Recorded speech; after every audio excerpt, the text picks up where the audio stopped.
আৰু অভিভাৱক ই এনেকুৱা এটা চক্ৰ হৈ থাকে, এনেকুৱা এটা ভেটি হৈ থাকে যে ক'ৰবাত যদি এটা খুঁটাও যদি বেকা হৈ পৰে সেই ভেটিটো কিন্তু থিৰেৰে থাকিব নোৱাৰে। অৰ্থাৎ শিক্ষাগুৰুসকলৰ সৈতে সম্পৰ্ক অভিভাৱকৰ, শিক্ষাগুৰুসকলৰ সৈতে সম্পৰ্ক ছাত্ৰ ছাত্ৰীৰ, আৰু ছাত্ৰ ছাত্ৰীৰ সম্পৰ্ক শিক্ষাগুৰুৰ সৈতে, লগতে অভিভাৱকৰ সৈতে ত্ৰিকোণীয়াভাৱে যিটো ভেটি গঢ়ি থোৱা হৈছে সেই ভেটিটো কিন্তু এনেকৈ জিলিকি থাকিব লাগিব।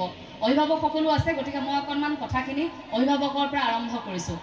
দুচকুত অজুন সপোন বান্ধাৰ পিছৰ পৰ্যায়ত লাহে লাহে যেতিয়া ল'ৰা ছোৱালী উচ্চ শিক্ষা গ্ৰহণ কৰিবলৈ আৰম্ভ কৰে, পিতৃ মাতৃৰ লগত পিতৃ মাতৃৰ যিটো দায়িত্ব থাকে যে এই সৰুতে যেতিয়া আপুনি LP স্কুলত ল'ৰাটো থৈ আহোঁতে গধূলি যেতিয়া আপুনি সুধিছে যে আজি স্কুলত কি পঢ়ুৱালে অকণমান কোৱাচোন, কি পঢ়ালে আমাক কৈ শুনোৱা, কি মুখস্থ কৰিবলৈ দিলে, এই কথাষাৰ যে সুধিছিল লাহে লাহে সেই কথাষাৰ নুসুধা হৈ থাকে। উচ্চ শিক্ষাৰে শিক্ষিত হোৱাৰ পাছত মাক দেউতাকে সেইখিনি অন্তত সুধিবলৈও পাহৰি যায় বা ল'ৰা ছোৱালীও ক'বলৈ পাহৰি যায় যে আজি এইখিনি শিকিলোঁ। কাৰণ শিকন সদায় আমি আনৰ সৈতে আলোচনা কৰিব লাগে। আমি শ্ৰেণীকোঠাত সোমাই থাকোঁতে যিখিনি জ্ঞান অৰ্জন কৰোঁ সেই জ্ঞান যদি কাৰোবাৰ সৈতে আলোচনা কৰি আলোচনা চক্ৰৰ জৰিয়তে যদি আমি শিকোঁ তেতিয়া আমাক কোৱা হয় যে আমাৰ সহজে মনত থাকে। এইটো মনোবিজ্ঞানৰ ছাত্ৰী হিচাপে কৈছোঁ যে যিকোনো এটা দিশ যদি শিক্ষাগুৰুসকলে পঢ়াই থাকে তেতিয়া যদি তোমালোকৰ মনত নাথাকে, কিন্তু তোমালোকে যদি লগৰ এগৰাকীৰ সৈতে যদি বিষয়টো আলোচনা কৰা, ধৰি লোৱা তুমি গণিতত বেয়া নম্বৰ পাইছা, গণিতত আটাইতকৈ বেছি নম্বৰ পোৱা ছাত্ৰগৰাকীৰ সৈতে তোমালোকে অকণমান সময় নিৰলে বহি কথা পাতা যে আমি নোৱাৰা এই উত্তৰটো তুমি কেনেকৈ কৰিলা, আমাক অকণমান শিকাই দিয়াচোন। সেই ছাত্ৰগৰাকীয়ে তোমালোকক যেনেকৈ শিকাই দিব সেই কথাখিনি তোমালোকৰ সহজে মনত থাকিব। গতিকে আলোচনাৰ মাধ্যমেৰে আমাৰ মাজত আমি কথাবোৰ মুকলিকৈ পাতি সেইবোৰ সমাধান কৰিব পাৰোঁ। আৰু যি কি নহওক অভিভাৱকৰ দায়িত্বৰ কথা কৈছিলোঁ। অভিভাৱকৰ ক্ষেত্ৰত মই এটাই ক'ম যে বৰ্তমান সময়ত নৈতিক স্খলন আৰু আধ্যাত্মিক শিক্ষাৰ অভাৱ, ইয়াৰ বাবে কিন্তু অকণমান অভিভাৱকো জগৰীয়া হয়। এই কথা কিন্তু অভিভাৱকে স্বীকাৰ কৰিব লাগিব।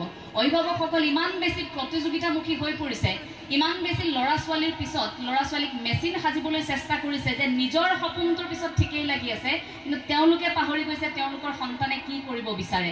তেওঁলোকে পাহৰি গৈছে যে তেওঁলোকৰ সন্তানৰ মনৰ কথাখিনি কি। ল'ৰাটোৱে যদি মন মাৰি আছে, যদি কৈছে যে মোৰ আজি গাটো বেয়া লাগিছে মা, মই পঢ়িব নোৱাৰোঁ আজি, মাকে ক'ব পঢ়িবই লাগিব, আমুকৰ ল'ৰাই পঢ়িছে তমুকৰ ল'ৰাই পঢ়িছে, কিন্তু সেইদিনা ল'ৰাটোৰ কি অসুবিধা আছিল, কিয় ল'ৰাটোৱে মনটো বেয়া কৰি আছিল, মাক দেউতাকে সেই কথাটো জানিবলৈ চেষ্টা নকৰাটো কিন্তু এটা ভুল। ADHD এটা শিশুৰ সময়ছোৱাত যেতিয়া আমি থাকোঁ নহয়, শিশু হৈ থকাৰ সেই সময়খিনিত শিশুৰ মনস্তত্ব এনেকুৱা যে ইমান বেছি স্পৰ্শকাতৰ, ইমান বেছি আলোকোৱা আৰু কোমলতা থাকে, সেই মনস্তত্বক যদি আপুনি বুজিবলৈ চেষ্টা নকৰে, তাত যদি অকণমান ক'ৰবাত খুঁত কেতিয়াবা দাগ থাকি যায়, ভৱিষ্যতে সি যথেষ্ট সমস্যাৰ সৃষ্টি কৰে। সেই শিশুৱে সৰুতে যদি পিতৃ মাতৃৰ আগত কথা ক'ব পৰা নাই, সেই শিশুৱে কিন্তু ডাঙৰ হৈ সেই কথাখিনি ক'বলৈ ভয় কৰিব। কাৰণ মায়ে বা কি ক'ব, দেউতাই বা কি ক'ব, শিক্ষাগুৰুৱে বা কি ক'ব, এই এটা ভয় থাকে। গতিকে শিক্ষাগুৰুসকলৰ সমান্তৰালকৈ মই অভিভাৱকসকলক এই কথাটো আহ্বান জনাম যে আধ্যাত্মিক শিক্ষাৰ আধ্যাত্মিক এটা চেতনা আপোনালোকে আপোনালোকৰ সন্তানক দিবলৈ চেষ্টা কৰক।